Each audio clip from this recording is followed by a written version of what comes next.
Fala pessoal, vamos aí para mais uma videoaula. Na aula de hoje vamos falar sobre função analítica, né, de uma variável complexa, beleza? Mas antes de a gente fazer essa aulinha, já vai aí curtindo o nosso vídeo, compartilhando esse material com a galera e não se esquece de se inscrever no canal, né, porque isso aí dá uma ajuda grande para o canal, para que o YouTube possa recomendar o material para outras pessoas. Tá bom, pessoal? Então aí vocês acabam ajudando o nosso esforço aqui de produzir material. Então deixa esse like aí, galera, é de graça, tá bom? Beleza. Então na aulinha de hoje a gente vai fazer essa definição de função analítica, porque é um conceito que nós vamos precisar agora para frente. E na verdade não tem nada demais, tá? A gente já desenvolveu aí basicamente boa parte da teoria envolvendo a derivada, né? Nós desenvolvemos as condições de Cauchy-Riemann, que vimos que elas são condições necessárias para a existência da derivada, e que as condições suficientes são que as partes reais e imaginárias, o IV, sejam contínuas, né? E suas derivadas também, né? E que elas satisfaçam as condições de Cauchy-Riemann. Então, nós temos aí as condições necessárias e suficientes para que exista derivada da função fz em um ponto z0. Beleza. Agora a gente vai generalizar um pouco mais essa ideia e nós vamos dar um nome bonitinho, que é o nome de analítica. Então, a gente vai dizer o seguinte, ó, que uma função fz é analítica em um ponto z0 se existir derivada. Beleza? Então, olha só, a ideia a gente só está dando nome aos bois. Quando a função tem derivada, cuidado, tá? Quando ela tem derivada, naquele ponto, nós vamos dar o nomezinho de função analítica, mas já vou corrigir, tá certo? Vamos ler a frase inteira, olha lá, cuidado, ó. Ela é analítica em um ponto z0 se existir derivada em z0 e vou marcar para aqui, ó, e em todos os pontos vizinhos a z0. Então, eu fiz questão, vou fazer questão de circular aqui, ó. Vamos lá para o português agora, ó. O I está somando. Tem que acontecer essas duas coisas simultaneamente para a gente dizer que a função f de z é analítica. Tá bom? Ficou confuso? Bacana. Então a ideia é exatamente essa, deixar vocês confusos. Não basta que a função tenha derivada no ponto z0. Ela precisa ter derivada em outros pontos também próximos a z0. Tá certo? Para a gente chamar ela de função analítica. Então, se ela só tiver derivada em um único ponto, não é analítica. Caso simples para a gente lembrar, função módulo. Vou deixar no card aí para quem não viu, mas é isso. Tá bom? A função módulo, nós estudamos ela e vimos que ela só tem derivada em z igual a zero. Fora desse ponto, ela não tinha derivada. Então, pelo nosso conceito agora novo, apesar dela ter derivada no ponto z igual a zero, ela não é analítica. Por quê? Porque ela precisa ter derivada no ponto de interesse e em pontos próximos. Isso é muito importante. Não vou botar agora a carroça na frente dos bois, mas lá na frente, quando a gente for fazer a integração, vocês vão entender o porquê que é necessário existir derivada em pontos próximos, tá bom? A gente vai ter que fazer umas roubadinhas para poder resolver umas integrazinhas, e esse fato é que vai salvar a nossa pele. Por isso que a gente vai tratar lá na parte de integração com funções analíticas. Então, vocês têm que entender bem o conceito de função analítica. Então, são funções que, no ponto de interesse, elas têm derivada e em pontos próximos. O que são pontos próximos, professor? Aí que é o ponto, tá bom? Nós vamos definir o ponto próximo para que vocês compreendam a ideia. Então, ó, bora lá. Então, precisamos definir o conceito aí, então, de vizinhança, né? Então, vocês podem trocar aí as palavrinhas, ó, em todos os pontos vizinho a z0.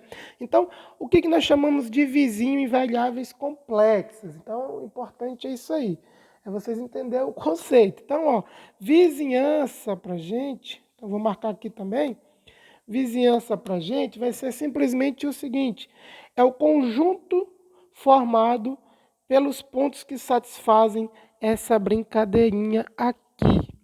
Em outras palavras, é o seguinte, ó, lembramos que A função módulo, ela representa a distância. Então, o que nós lemos aqui, na verdade, é o conjunto formado pelos pontos, tá vendo, ó?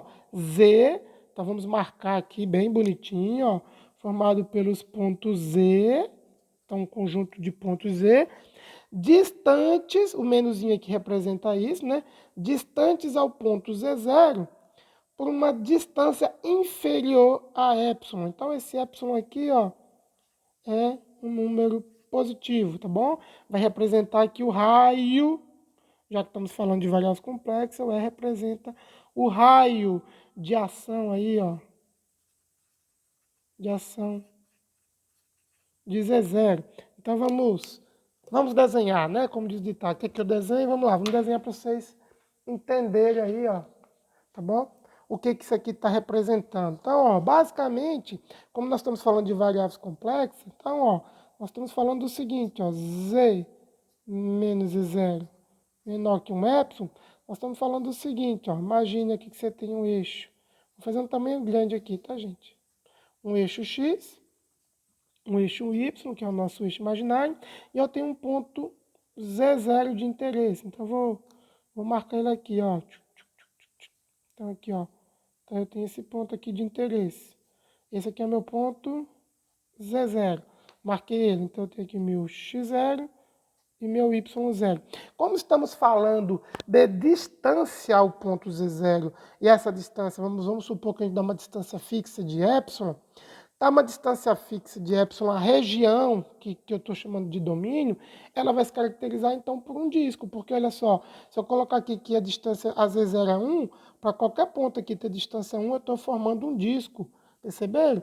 Então, ó, só que eu tenho um sinalzinho aqui de menor que, então quer dizer que existe uma borda que não faz parte do meu domínio, então eu vou definir um domínio, na verdade, ó, tá vendo, ó? Vou definir um domínio, que vai ser um disco. Então, essa vai ser a nossa definição de vizinhança. Olha lá, então tem um disco. Esse tracejadozinho na borda significa que esses pontos não fazem parte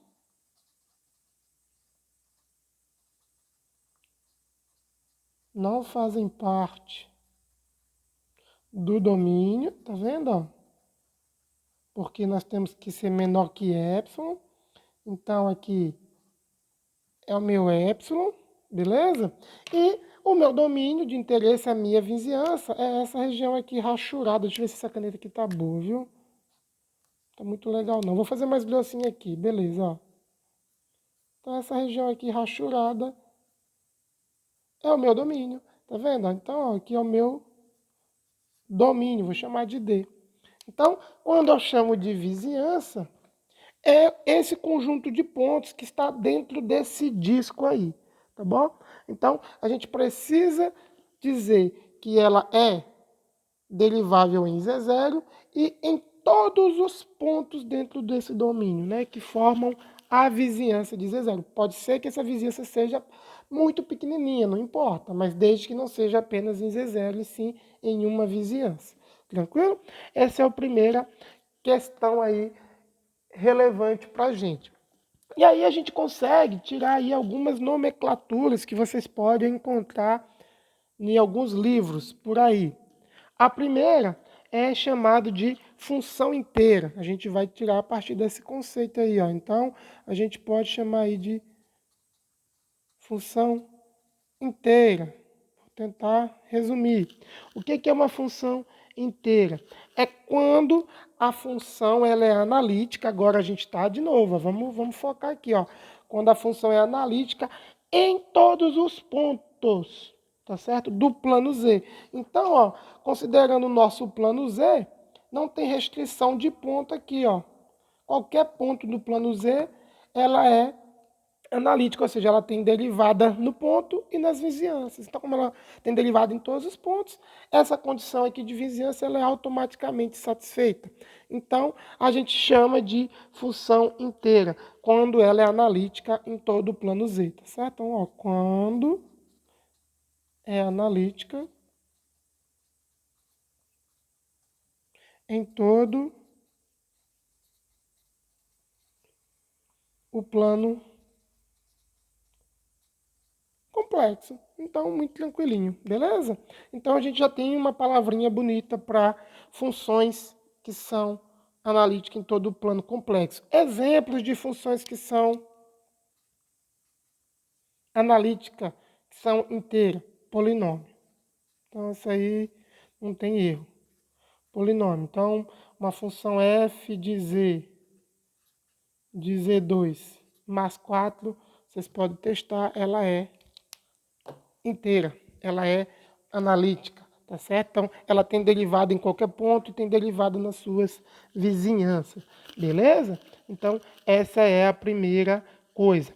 Um segundo ponto que a gente precisa aproveitar aqui a aulinha, então, para já falar, já que estamos falando de função analítica, é a questão do que a gente vai dizer agora que existe o chamado ponto singular. Vamos aproveitar para já definir ele de uma primeira vez. Então, vamos falar aqui de ponto singular. Então, pessoal, guarda essa nomenclatura aí na cachola, tá certo? Ela vai ser útil para a gente lá na frente.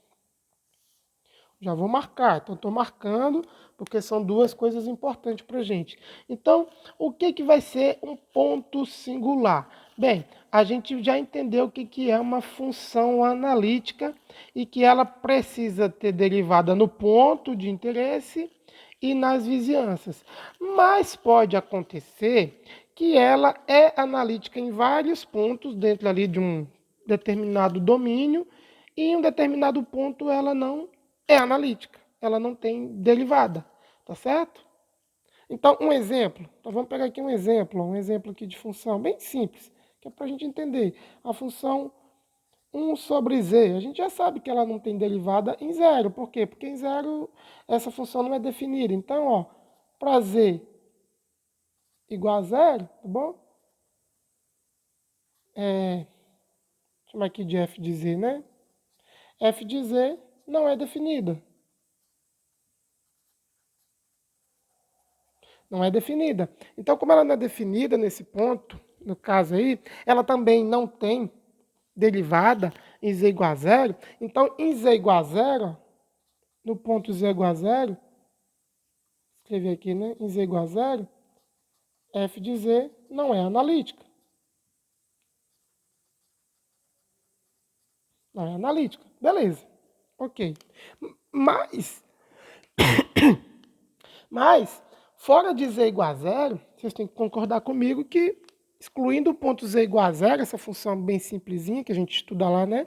No variáveis reais a gente já aprende que esse tipo de função tem esse comportamento. Fora de z igual a zero, tá tudo beleza. Ou seja, ela é analítica, ela tem derivada num ponto e nos outros pontos da vizinhança. Então você vai ter que, né? Quando você pegar um ponto bem próximo de zero, você vai criar uma vizinhança pequenininha que não inclui o zero, porque ela já precisaria ser, né, analítica em todos os pontos vizinhos. Então, ó, perceba que essa função, ela tem um ponto, tá certo? Ela tem dentro de um ponto da vizinhança, né, que não é analítico. E esse tipo de ponto, ele é chamado de ponto singular, tá certo? Então, nós vamos chamar Z0 aqui, ó. Então, vamos chamar esse cara aqui de Z0, nesse caso aqui de igual a zero. Nós vamos chamar ele aqui de ponto singular. Então, por definição, o ponto singular basicamente é o seguinte: são pontos, né, em que a função f de z, né, não são analíticas, mas são analíticas na vizinhança. Pronto.